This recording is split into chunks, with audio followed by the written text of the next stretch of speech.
Cek, cek. Baik, selamat siang.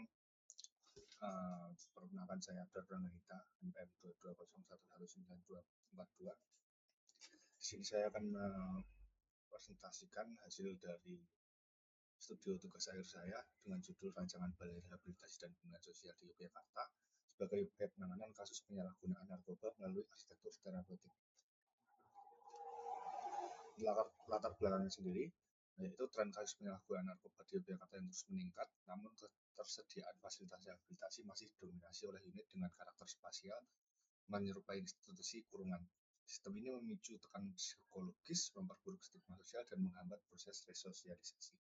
Oleh karena itu, terdapat urgensi tinggi untuk merancang sebuah balai rehabilitasi mandiri yang berfokus pada penyembuhan mental dan fisik melalui pendekatan ruang yang manusiawi, privat, dan terintegrasi dengan alam. Untuk rumusan masalahnya, yaitu bagaimana merancang pusat rehabilitasi dan pembinaan sosial yang ideal di Yogyakarta berbasis arsitektur terapeutik sebagai wadah pemulihan yang holistik dan manusiawi.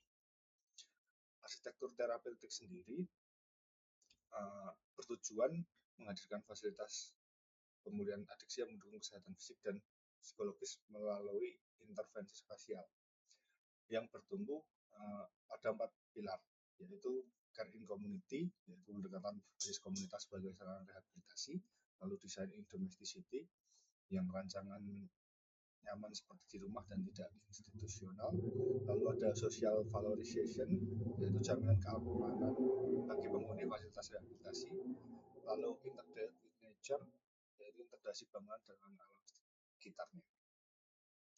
Untuk lokasinya, pembelian tapak ini berlokasi di Hargopinangun, Pakem, Sleman dengan batasan sebagai berikut, antara sebelah sini ada Nawang Jagat, lalu sebelah timur ada Jalan Boyong, selatannya ada lahan kosong, dan barat di sini ada tebing atau Kali Boyong. Dengan ketentuan KDP 40%, KDH 20%, GSP 5 meter dan KLP 1 meter dengan luasan set 19.252,73 meter persegi.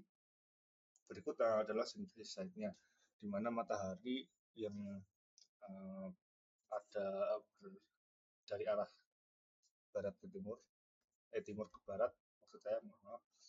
Lalu arah angin yang normalnya adalah berasal dari barat daya, namun karena aktivitas Gunung Merapi itu sehingga arah angin dapat berubah-ubah sewaktu-waktu.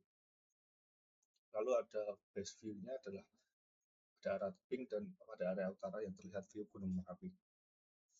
Untuk kebutuhan ruangnya saya bagi menjadi fungsi rehabilitasi, fungsi pendukung, dan fungsi servis dengan area berikut ini, asesmen dan terapi, lalu ruang-ruang asesmen, konsultasi, terapi, tunggu. Untuk fungsi rehabilitasi, untuk fungsi pendukung ada area komunal, dan ruangannya sendiri adalah kantin, workshop, ruang tunggu, kunjungan, olahraga, auditorium. Untuk fungsi servis adalah seperti ini, dan fungsi pengelola. Untuk hubungan ruangnya adalah seperti ini, di mana di sini terlihat yang garis putus-putus adalah hubungan ruang yang tidak terlalu dekat, seperti area asesmen dengan area terapi, karena ini nanti pada penerapannya akan dibagi menjadi 2 lantai yang berbeda. Lalu area terapi dan komunal juga jauh karena berada di masa yang berbeda. Untuk lobby sebisanya kita semua berdekatan dengan semuanya. Lalu untuk konsep perancangan kayak ini, saya mengambil konsep di Boyong yang berasal dari bahasa Jawa, yang artinya itu dipindahkan menuju suatu tempat dalam konteks rehabilitasi, dimaknai sebagai membawa individu ke luar dari lingkungan dan kembali ke tempat yang lebih baik. Konsep ini juga memiliki keterikatan kuat dengan lokasi tapak yang berada di Jalan Boyong, sehingga menghasilkan identitas desain yang kontekstual, seperti nantinya di Boyong tidak harus di bawah, tapi di mana itu di Boyong, seperti itu. Lalu penerapan konsepnya seperti di sirkulasi, jalur pergerakan dirancang bertahap searah, lalu ada lanskap, area hijau yang menjadi media terapi, lalu masa yang disusun mengikuti konsep perjalanan, membentuk urutan dari ruang penerimaan, terapi, rehabilitasi, hingga integrasi sosial. Lalu untuk transformasi masanya seperti berikut ini. Jadi masanya awalnya itu merespon bentuk site-nya seperti ini, lalu kita pecah menjadi beberapa bagian. Seperti ini kita subtraktif, dan dari hasil subtraktif itu kita juga memecah lagi sebagai arah masuk penghawaan nantinya. Jadi finalnya ada seperti ini. Lalu untuk penekanan desainnya, saya tekankan lagi ya bahwa arsitektur terapeutik bertumpu pada 4 pilar, yaitu care in community, social valorization, integrated with nature, dan design in domesticity. Penyelesaian masalahnya, di sini penyelesaian masalah dari integrated with nature terlihat di sini bahwa bagaimana bangunan ini terintegrasi dengan konteks alam sekitarnya. Lalu care in community, di sini saya implementasikan pada adanya fasilitas-fasilitas sosial seperti ini, seperti lapangan olahraga dan lapangan komunal. Lalu design in domesticity, ini saya implementasikan di sini dengan suasana ruang yang ada di bangsal tidak menyerupai kurungan, tapi justru menyerupai hunian yang layak. Ini mungkin gambarnya agak buram, nanti saya akan tunjukkan pada bagian akhir di bagian visualisasi desain. Lalu untuk social valorization sendiri, penyelesaiannya dapat dilihat dari berikut ini, bagaimana saya memberikan zonasi ruang yang terpisah seperti area publik di bagian masa 1 lantai 1, dan dilanjut area semi publik yang berisi fasilitas rehabilitasi itu di area 2, sehingga tidak akan mengganggu aktivitas yang ada di lantai tersebut. Begitu juga dengan masa yang kedua, saya membagi zonasi itu berdasarkan lantai per lantai. Lalu di sini ada set plan-nya dengan keterangan nomor 1 ini adalah drop off, nomor 2 masa rehabilitasinya, nomor 3 adalah taman komunal, nomor 4 adalah masa servis, nomor 5 masa residensial, nomor 6 dan 7 ini adalah area parkir, dan 8 area olahraga. Di sini selain ada lapangan juga ada gym outdoor di sini. Untuk denahnya seperti ini, denah lantai 1 masa 1-nya, ini denah lantai 2 lantai 1 masa 2, masa 2A di sini karena masanya saya pecah karena tidak mungkin saya memasukkan semua ini dalamnya, saya pecah di bagian sini aja. Lalu denah lantai 1 masa 3, yaitu masa servis. Untuk tampaknya seperti ini, tampak kiri masa 1. Di sini saya memakai fasad rotan dikombinasikan dengan fasad perforat metal dan BPC panel. Ini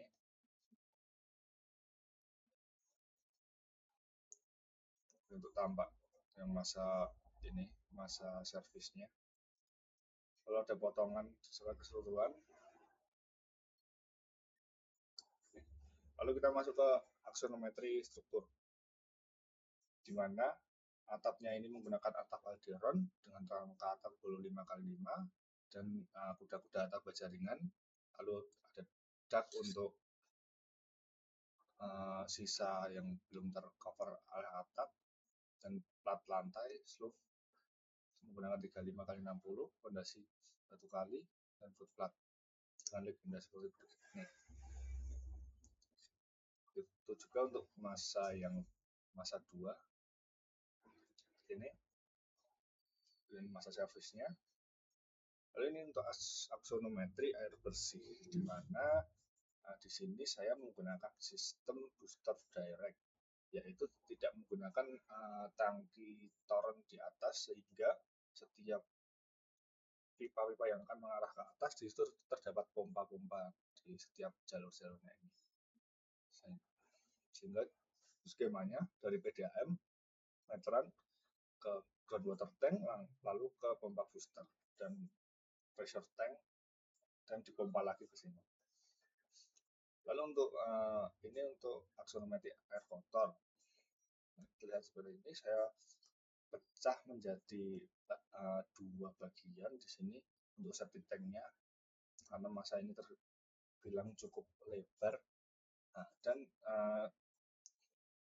sebenarnya ini bisa saja dijadikan satu di bagian sini, karena ini juga kontaknya menurun.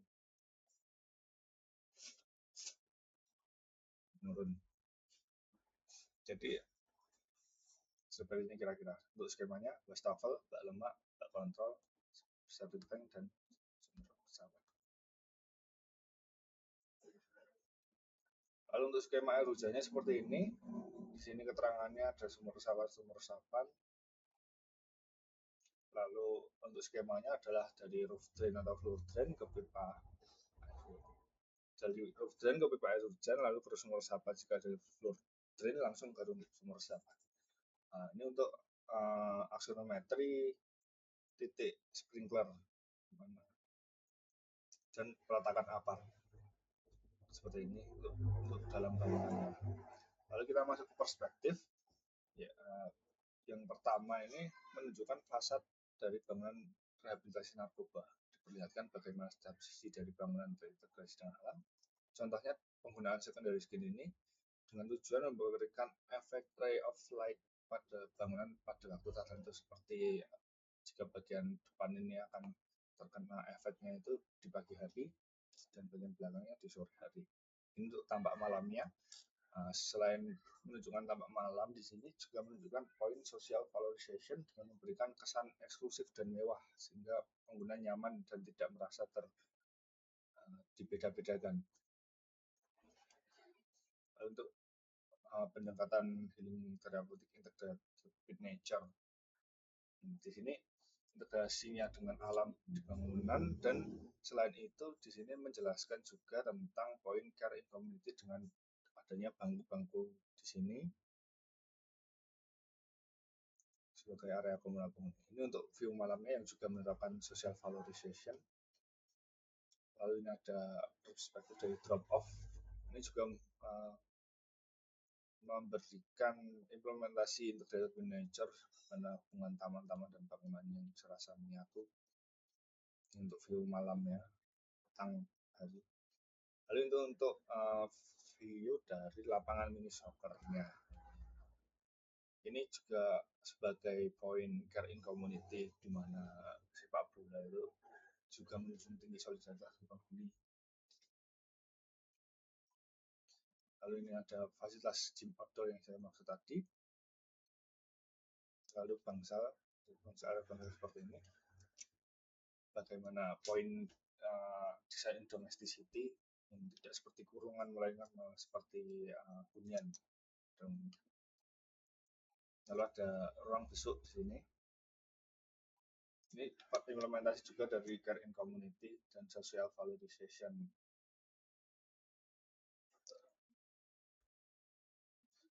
Mungkin sekian yang dapat saya sampaikan. Terima kasih.